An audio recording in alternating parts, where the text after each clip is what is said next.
don't know if you can hear me, Spence. No audio from you.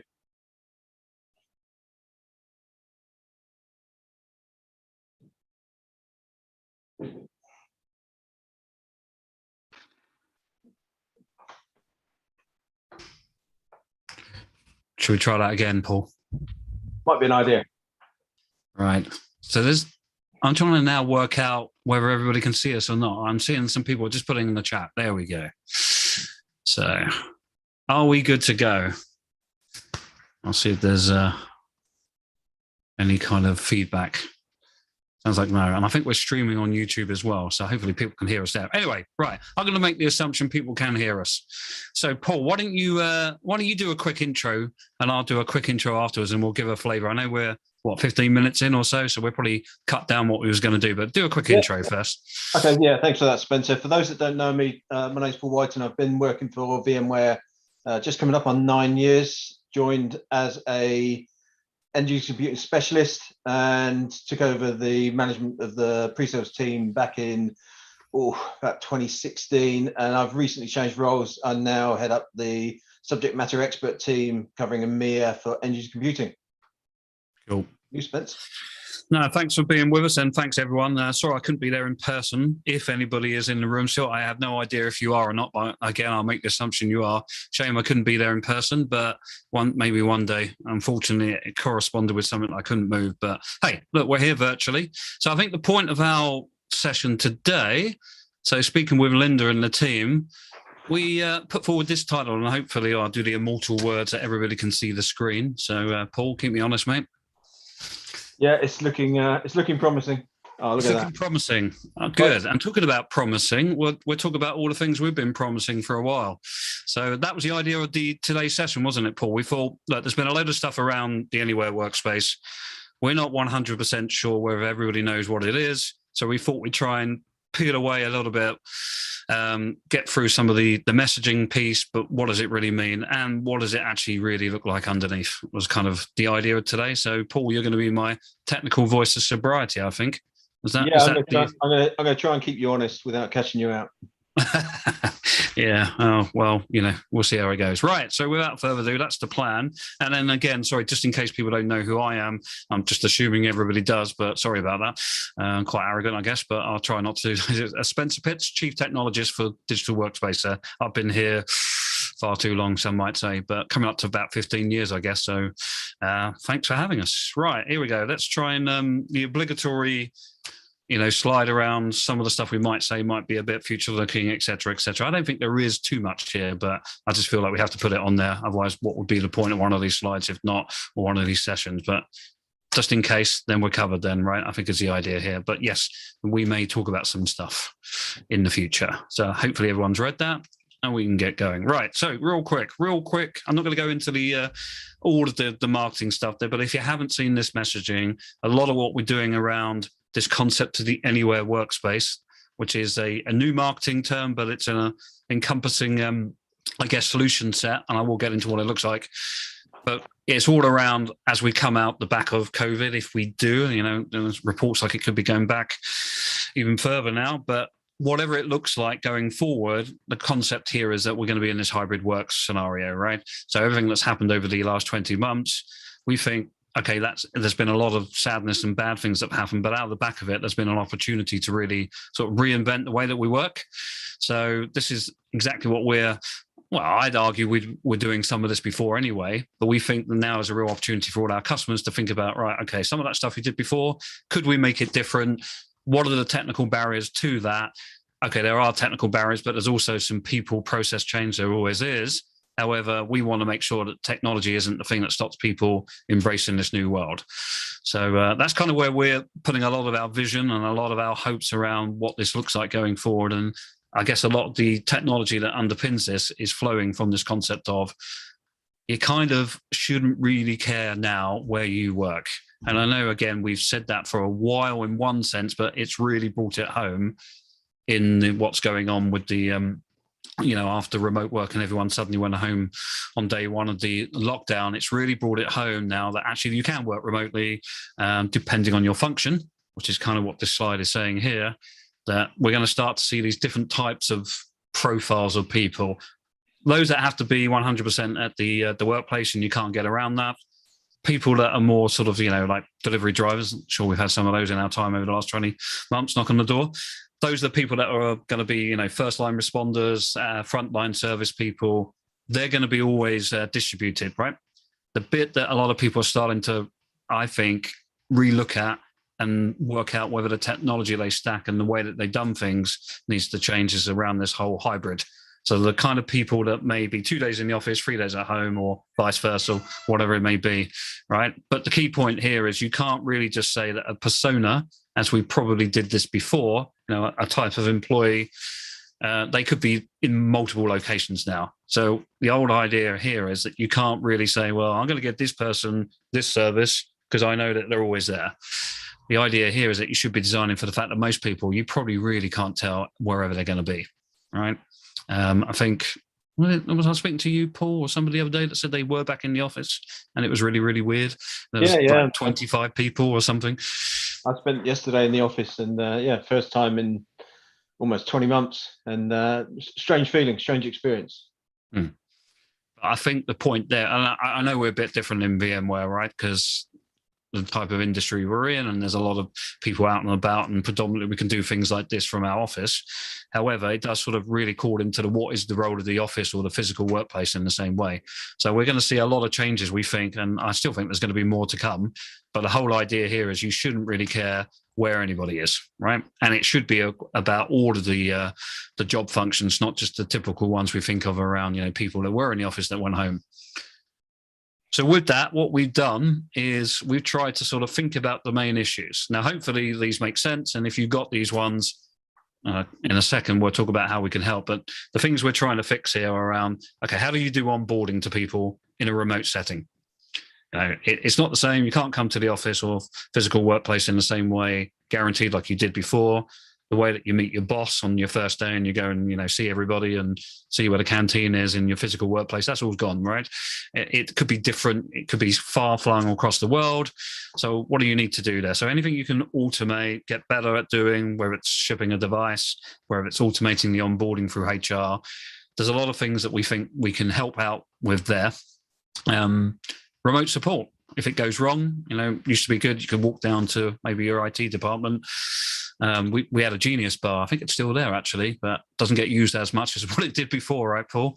And not saying that we're all geniuses now, but I think the point there is support's different, right? And I think one thing there, Spencer, is potentially the biggest part of a remote user experience, wouldn't you say? I'd say so. I know we think about remote experience as in almost like the protocol and the tech bit, but you think about the sort of looking after the person.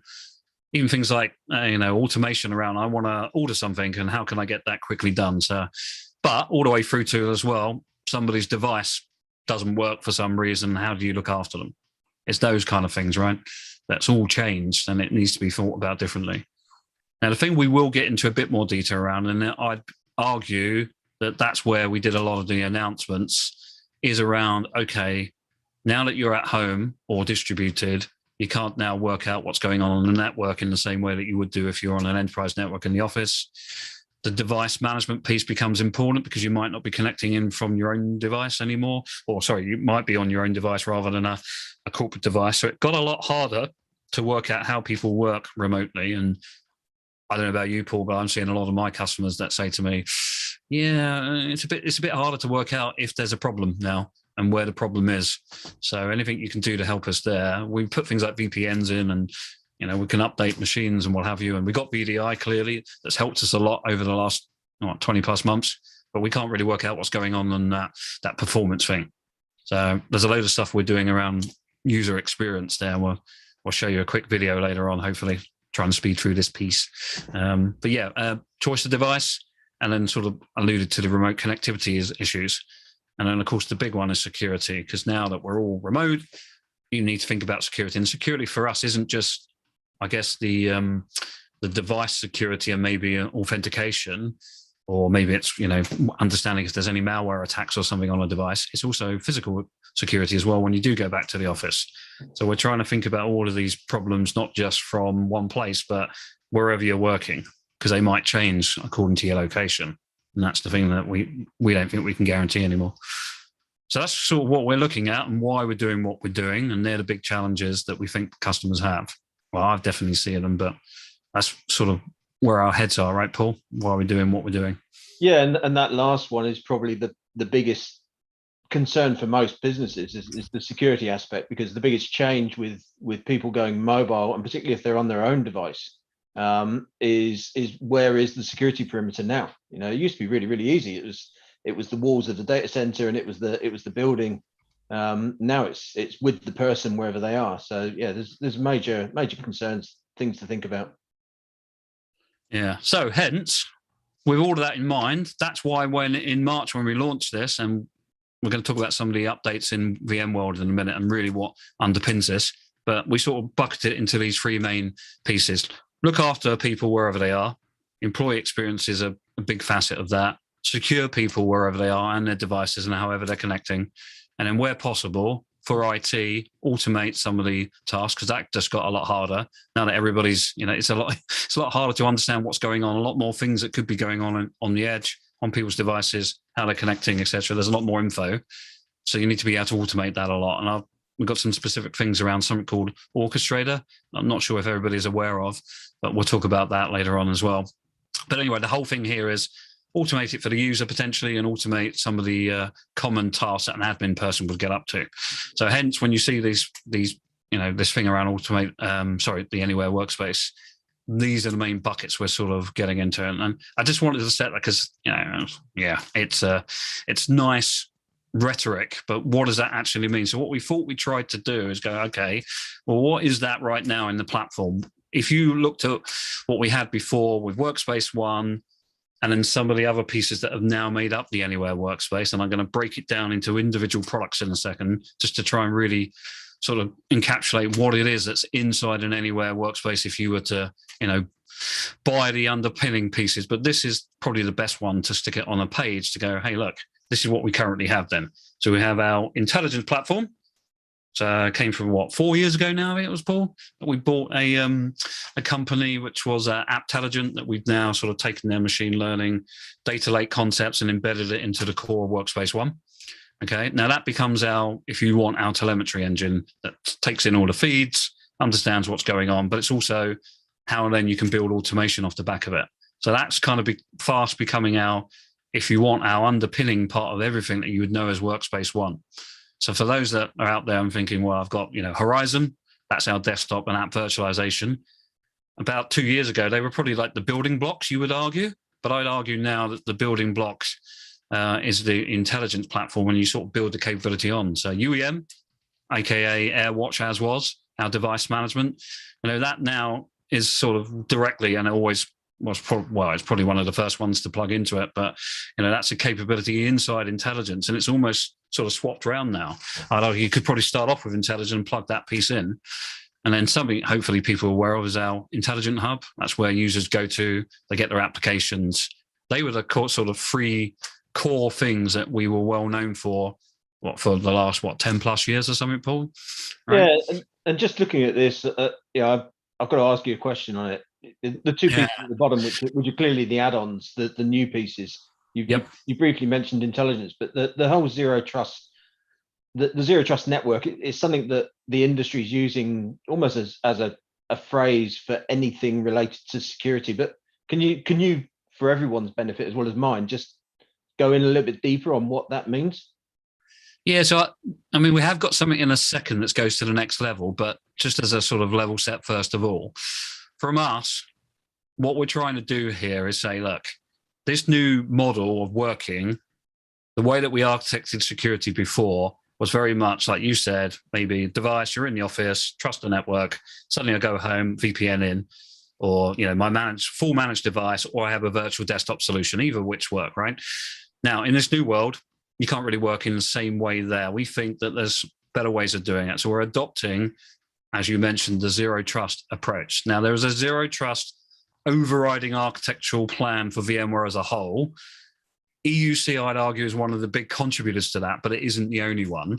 But at the very heart of it, it really means for us, start off with trusting nothing, right? Get people to jump through some hoops first of all, if you want, to prove who they are, prove that the device is okay, prove the contextual access if you want, make sure that everything's good, and then you get access. But don't just then say then afterwards, okay, now you're in, and we don't need to worry about you at all until you next authenticate, right? So it's one of the key things about zero trust is a lot of people talk about zero trust network access, which is kind of where the industry is now, which is very specific around how you can do that initial authentication and prove what's going on and then get routed to the right place. Ours is very much about, okay, yeah, what about the user, the device, the network, how you get access to the apps, wherever they are, etc. Right? So we're taking it to the next level in that regard, but it's still at the heart of it is start off with no trust, make sure that the user doesn't get impacted when they're trying to get access, but constantly ask them in the background if you want. And that's where you're going to see in a second. I think we've got something on this around this concept of continuous evaluation or continuous access evaluation, which is quite important. I'll get into that in a minute, but that's what it is at the back end, right? Start off no trust, build up the trust. Assume, or least the concept of least privilege is another way of putting it as well. Yeah. Yep. Okay. Right, and the bits up the top are the other things that we've been doing a lot, and I think really help with the Anywhere workspace. So you'll see a bit on employee experience in a minute. We've done a load on that. I think that's where I'd argue some of the main stuff has gone into. Workflows we sort of had for a while. It's gone through a bit of changes, isn't it? We probably owe an update on that. Remote support is a specific add-on you can buy. It's called Assist. We don't really cover it in the session today, but it's an add-on that allows you to effectively take control of iOS, Android, Mac, Windows 10, also in Horizon as well. So you've almost got like a universal remote support tool that you can look after people wherever they are, regardless of the device, right? So we bought that company, AE for Power, I think it was called, again, about a year and a half ago. And now that's kind of built in, but, remote support makes sense considering we're all remote. And then some other bits, carbon black pieces and intelligence, bringing in the threat landscape, and we're able to now sort of understand risk analytics. That's quite important. Again, that's using the intelligence platform. But the idea there, Paul, is, as you know, is to try and sort of go, okay, well, Spencer tried to authenticate. He got something wrong, or maybe he's coming in from a device that's got some weird stuff going on. His threat level, or his risk level, if you like, has gone up a bit. So what do we want to do about that? Do we want to stop access? Do we want to get him to re-authenticate? Prompt him again for multi-factor or whatever it might be. So that's the concept of risk. Understanding, are you risky? And then doing something about it off the back end is kind of where it is, right? And everything you've said there, that all kind of points back towards, you mentioned the intelligence platform, the intelligence piece. Everything seems to be linking in to that. Is that how you see the evolution of what we do? Is it going to be more data driven? 100%, right? I mean, I don't want to be cliche because I'm sure every vendor says, oh, we need analytics. We've got a machine learning platform and we're all doing zero trust, right? So got to get on the industry buzzwords at the same time. But it is the concept. Everything we're trying to do here is we need constant real-time evaluation of what's going on. Security, you understand why you need that, right? Instant threat, need to lock it down, do something about it. But if you think about it from IT, they need to be able to respond. They want to have a concept of, I guess, and I remember doing this from a long time ago, and there were similar concepts there. And I think the difference is we didn't really have the real compute power to do it like we do now, like our cloud-based data lake that we've got here, right? But the idea is to say, okay, well, I want all my machines to look like this. So that constant sort of, I guess the theory of desired state, if you want, is what I've heard of it talk about. But yeah, intelligence is going to be plugged in, and you're going to see a lot more what we do around this concept of platform-wide services, right? So remote support was a good example there. Employee experience we'll get into as well. That should be for physical, it should be for VDI, it should be for mobile. It shouldn't be different, should it? All of these sort of common services should be consumable by the whole platform. So there's a load of work going on at the back end as well, some of which has already been released, but there's more going on to make sure that where possible, they're all consuming the same service. There isn't a separate database type service over here for this. You're going to see a lot more convergence and a lot more shared usage, shared APIs or common sets of APIs, etc. And there's a load of work already going on the UEM platform to make that more, microservices based, etc. as well. So some good stuff going on there to bring it up to speed.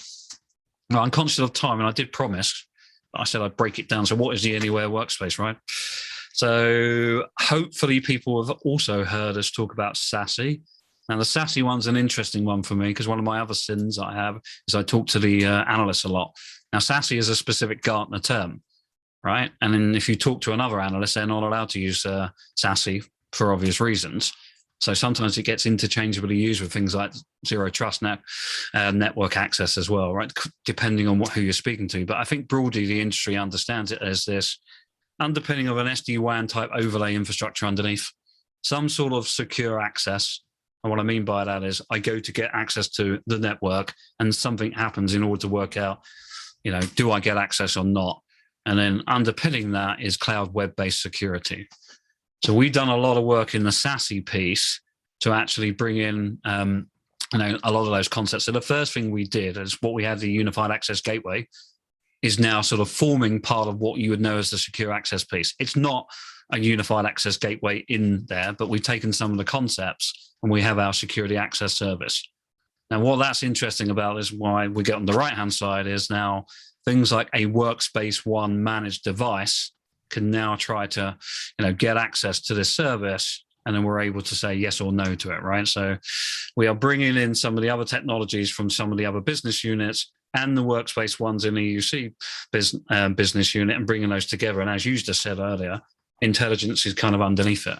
So other bits of it are ENI, our edge network intelligence, Carbon Black, although, we are conscious that other people may have already have a solution there, but there's a lot of great integration in with Carbon Black to make sure that the device you're coming in from ultimately is, it's not been compromised and malware, etc. Anyway, so they're the main bits. So it's the Workspace ONE pieces, Carbon Black, ENI, and then now SASE technologies, and then, of course, the Velo Cloud Acquisition and SD-WAN. Put them together, underpinned by intelligence. They're ultimately really the key things that you're going to get. And if you haven't seen this, and you can go to our Tech Zone landing page, the links later on, but what we tried to do here is sort of logically put it into a conceptual architecture. So there's a lot more detail around how this works underneath, but the idea is, okay, there's a lot of components. Where do they all sit? And loosely speaking here, it's on the left-hand side is the users and the devices you're coming in from. The assumption here is that they're not trusted at this point, right? So they have to go through some level of, am I good? Do I trust the user? Do I trust the device? Also the network. So the bit that's really changed here is, the SASE solution. It's a POP, point of presence. Inside that POP is the cloud web security, the secure access layer, and then the SD-WAN piece, the on-ramp to the SD-WAN overlay, right? But the idea here is it's a service, a cloud service. It's a POP that sits kind of no further than 15 milliseconds away, really. Of course, that might change depending on the country where you are in the world, but it's a cloud service hosted, and then you will connect to that. And really the best way I like to think of this is all that security tooling that you probably had in your DMZ or on-prem, all your gateway services, firewalls, and, kind of your initial gateway type services, IPS, IDS, all of that stuff. You're effectively having that now running in the POP. And then in order to get to the back-end services, you're having to go through that first initial entry layer, right? And then the bits at the top here are some of the pieces of the puzzle that are making the POP work, if you like. So as I just mentioned, secure access is sort of a form of what we were doing with our gateway. You've got the SD-WAN orchestration level. You've also got the ENI piece, Carbon Black. So they're the management components that are sort of looking after that, right? And then the idea here is you'll get routed to your appropriate destination. So underneath, the idea is if we can get you to the best place quicker, and then we can apply all of the SD-WAN type loveliness over it, least path, aggregation, quality of service, some of those traditional networking techniques. The idea is... Let's just ask you a question here then, Spence. So what's the difference between, you just said it yourself, customers have got all of these services already. What's the difference between what they do today and what we can deliver with SASE POP? Good point. So number one, they're probably doing it on-prem, right? So aside of the natural, if I could have this hosted for me all done together, there's an obvious benefit there, although not everybody wants that, right? Not everybody is cloud friendly. You'd like to think hopefully they are in this day and age, but there's reasons why they may not. But the key thing here, I think, is the fact that we can do this end to end. And in all of these pieces, I'm not saying they're all there today, but there's definitely a desire to pretty much have all these things talking together. So what I tend to see when I go out there is you've got a network team that got something, you've got the security team that got something else here, you've got the end user services team here, and they're kind of all looking at each other when it doesn't work. And I see that a lot, right? So the main thing here is to try and have all these things talking together. It's common sort of shared telemetry, all into that intelligence platform I was talking about, because then you get an end-to-end view, right? So when Spencer dials into Zoom and it's not working, and where is the problem? Is it the device? Is it the network? Is it the access point? Is he too far away from his router? All that good stuff. So that's what we're trying to do, is bring it together. And I think you could do that before, but having that, single context and having it all in one place, that's kind of a hard thing to do. A lot of people getting in a room and pointing each other is what we tend to see, right? Yeah. I think there's other benefits as well, but I think the main one is that integration piece, I would argue. Look, I know I think we're tied up for, I know we're up for 15 minutes in, but I think we're down for another 2 minutes. So I kind of just wanted to let you guys know that there is this architecture. Clearly, there's a hell of a lot more detail underneath, but I wanted to just really sort of lay it out. What are the components, aside from the marketing stuff? What's actually underpinning this? How does it sit together logically? So that was the idea there. So I don't know how we're doing from the VMUG team to see if they want us to catch up time, because we could sort of maybe just leave it there a little bit, Paul, and see if there's any questions. Yeah, well, one thing that always springs to mind when I've had conversations, you mentioned Anywhere Workspace at the start, and this great illustration here, but this isn't a product, is it? It's not. You can't just go and buy Anywhere Workspace off the shelf. Yeah, look, there's, as you just saw, there's a number of components come together. There's integration, right? But I can't go and buy, can I have one of those, please? Right? It doesn't work like that. And aside, like we just said, some customers might already have a load balancer, or they've already got some gateway appliance, or they've already got some other tooling. So clearly, we're going to need to sort of come in and understand what it is. But no, this isn't one of those, and it's just all together. Some of the service as a cloud hosted service will take a lot of that pain away. Right. But even then, there's still components that need to be glued together, policies that need to be configured, thinking about how users come in. So I'm not trying to sugarcoat this, right? It's still going to require a bit of effort. And also, here's the other thing. It's a bit like a nirvana in one sense. You're going to get there. So, this is a big change from how a lot of customers may have done things before. So where do I start? Do I just do, I don't know, certain apps first? Do I look after certain users? So I think there's a little bit of that as well that you need to consider. Right? It isn't just how do I buy it, and is it just one thing? It's how do I implement this and look after it day to day? Because for a lot of customers, it is quite different. And I mean, that's the key thing here, is that as we build this out, we want to make sure we get people on the way. So if you're interested in it, though, I know there's a lot of the BUs want to speak to our customers that are in this sort of thinking.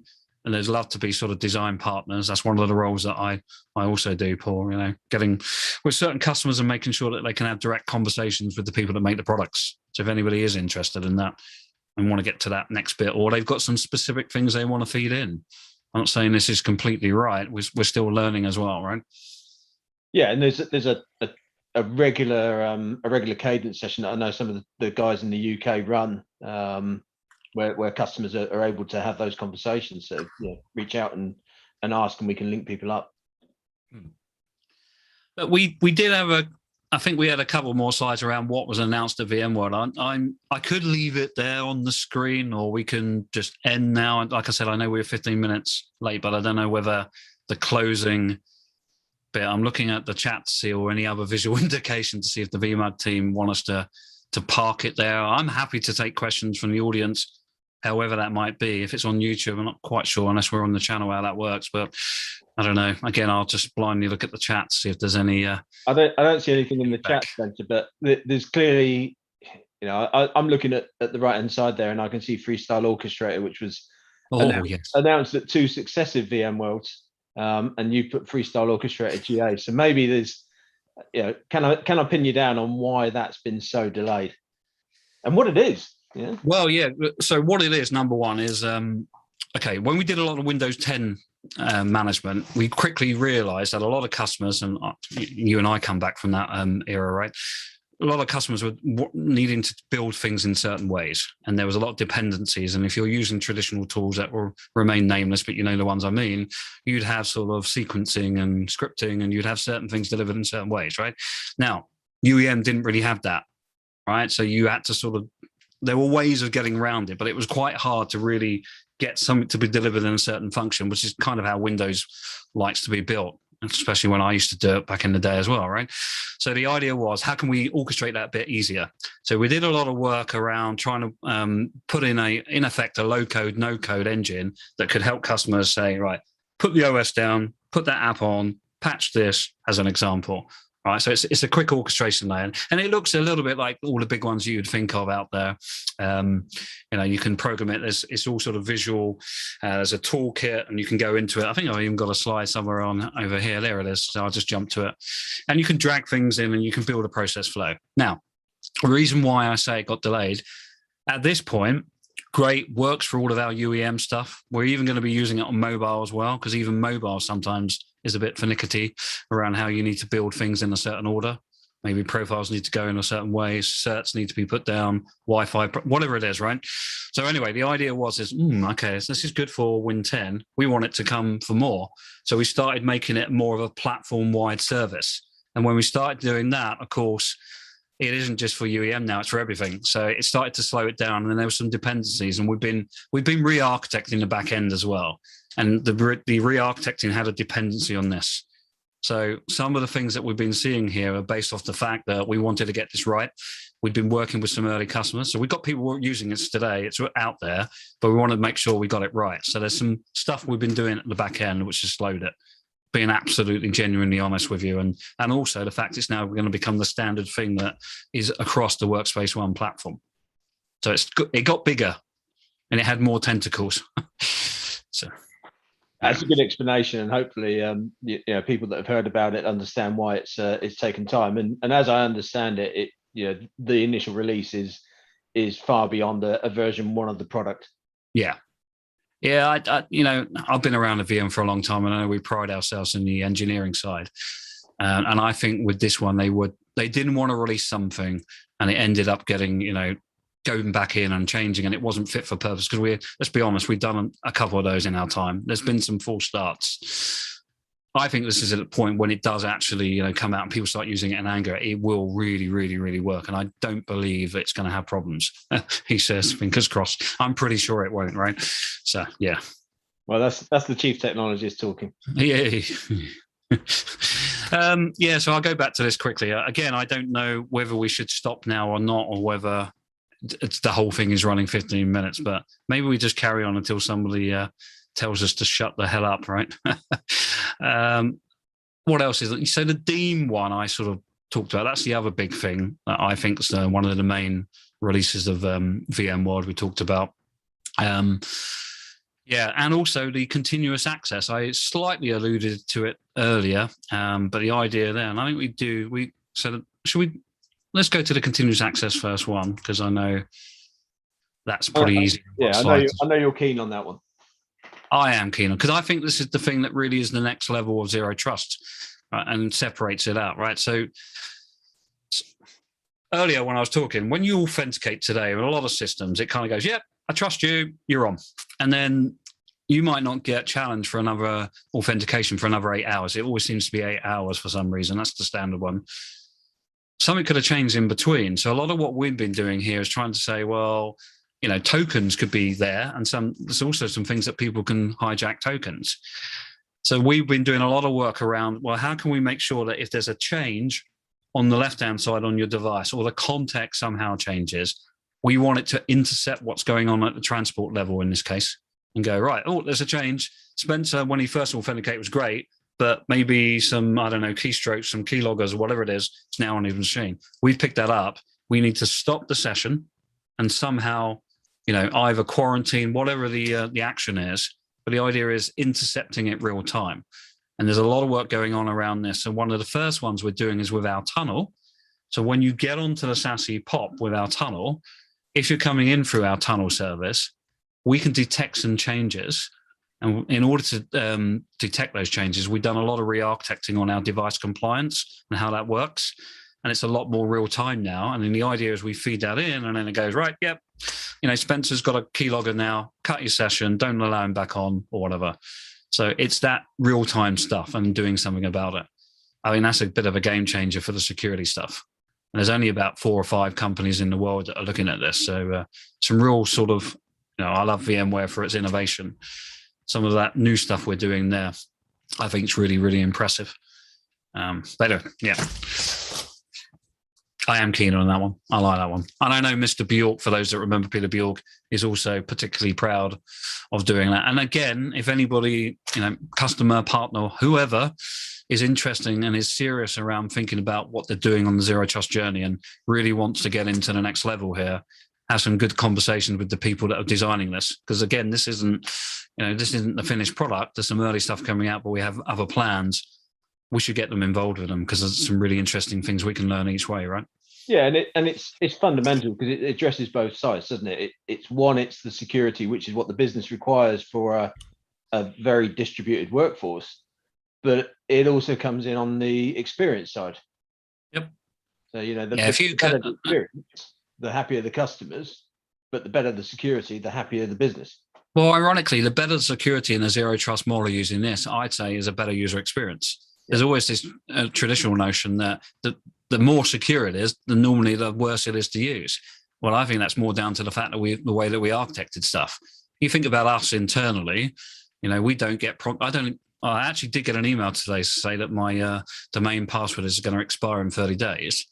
But I don't think, I think it's 12 months now, isn't it, that we change our password? Because every other time we're not doing any password-based authentication. It's all cert-based, right? So a lot of this stuff is happening in the background, which makes it more secure because we're passwordless, but at the same time, it's a better user experience. So a great example, right? Yeah. So should we carry on, do you think? Should we just... I don't know. Do you want to just touch on Deem and then we can wrap up where we would have done? Yeah, okay. So we'll roll VT on this one, shall we? Does that work in today's day and age? Let's see. Yeah, I'm gonna mute the lovely Marshall Ann for a second. But yeah, so the Deem piece we talked about. So I alluded to this end-to-end user experience stuff. So Deem, if you're not seeing that, it's our digital employee experience management.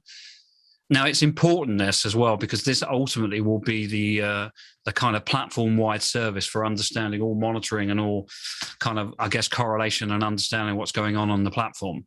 So it's built on intelligence. It got the first version, which was more, I guess, devices and apps, has been around for a while now, but we've been, changing it. It's still going to change going forward as well. But the idea here is that you can go in, you can start to get an understanding end to end, what's going on with your users, problematic apps. But the one that's come in recently, which is on the screen now, is this whole survey thing. So a lot of people are saying, right, great, you understand what's going on the device, apps, but are the users okay? So traditionally, you'd have probably a separate survey engine. So what we're doing now is we're bringing surveys in, plus the telemetry of the devices and the network, et cetera. And we're bringing them together to come up with a unified experience score. And the idea is that, you can understand the sentiment of users. So if there's a problem, send them out a survey after that, or send them something once you fixed it, rather than 6 months later with some massive survey. That's kind of how we do it normally, right? So there's a lot of work we've done at the moment around the survey piece, which I think is the last bit of this puzzle. And then the idea then is that, other parts of the business can understand what's going on. I can work out when you put something in place, if it's fixed it, has that had a good impact? And you can start to trend what's going on as well. So the one they're showing here is Zoom, because that's the one that we hear a lot of customers. Not I'm saying there's anything bad with Zoom, but unified comm stuff. So there's the big one. And the other thing here is root cause analysis. So if something does go wrong, why did it go wrong? And not just sort of root cause analysis with loads of different things that could be wrong, to try and guide the admin person where the potential issues are. So this is sort of learning from before and going, well, we've seen over the past X amount of months these particular issues, so it's probably likely to be that. So rather than you spending ages to search what the issue is, we're kind of zone you in, I guess. on some of the potential main issues. So you saw there somebody being able to go in and then create an automation. Now that ties back into the orchestrator piece, right, Paul? Because a lot of the automation you're seeing there ultimately will be automated through the orchestrator engine. So it's not just the delivery of devices now, it becomes like the central orchestration platform. So some bits and bobs that are coming into it there. But that whole, ask the user if they're happy as well as understand what's going on, I think it's really big. And I've had a load of people that say, yeah, that's the missing bit that we don't do today. And we're being forced by our business to tell us what's going on. And now I'm hearing this big XLA thing, right, Paul? You heard that? We're also familiar. We're also familiar now with being asked. You go and do your shopping, and as you check out, you're asked for, what was your experience today? Well, normally I see that when I've been to the toilet in airports, but I haven't done that for a while. I wasn't going to lead you down that one. Well, yeah. But it's good to see. I mean, and a lot of it's linked in together with the re-architecting that you mentioned around freestyle, and it all comes back to the fact that business is now data driven, isn't it? That's where we are. Yeah, well, in this new world where everybody's remote and everything's suddenly become times 10, how are you going to do this unless you've got a load of understanding what's going on and how do you need to automate it? That's really what we're trying to do. That's sort of the nub of where we want to take the platform. It's all automation where we can. So I guess we got 2 minutes left, Paul. So the usual where to go. Yeah, obligatory slide. VMware Tech Zone. There's been one thing all the years that I've worked at VMware, data and ideas have been strewn across the internet. Tech Zone now is the one-stop shop for everything. There's a buzzword. Anyone that's playing buzzword bingo, there's your one-stop shop. Top right corner, I believe that is on the bingo card. But if you want to get information about what we're doing from end user computing, you want to understand a bit about zero trust, techzone.vmware.com. There's learning tracks. There's the latest updates that are coming out of the team around tech marketing. We've even got some competitive information coming out of there as well that sort of shows where we see ourselves and where we are within the view of the competition. So really good resource. Recommend everyone to go to there. Yeah, labs, demos, all of that good stuff. So if it's not in there, then we should probably know because that's becoming the place we stick everything now, right? Oh, indeed. So I don't think we can take real-time questions, but we're assuming that there was loads and we weren't able to answer them, and because the time run out, maybe, I don't know. But look, thank you, everyone. If it's weird not getting any feedback, but we thought we'd try and do it in that way. I know we probably rattled on quickly. There's probably a lot of detail others wanted, but I just wanted a level set.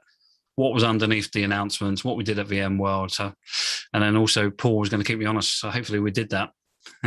I think so. I didn't give you anything too hard. Although the freestyle orchestrator one's a good one to get out there. Oh, but it's good to know some of these things, why we do what we do, and some of the reasons. I think transparency is good.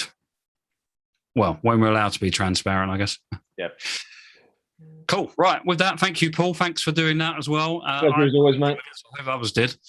And maybe we'll hand over to the closing note now. I don't know how that works, but I'm guessing it is working. So those that are in person, those that have listened in, thank you. Yeah, thanks a lot. I hope someone. Yeah. Well, I liked it, even if they didn't. Yeah. Thanks, everyone. Thanks. Bye. Bye-bye.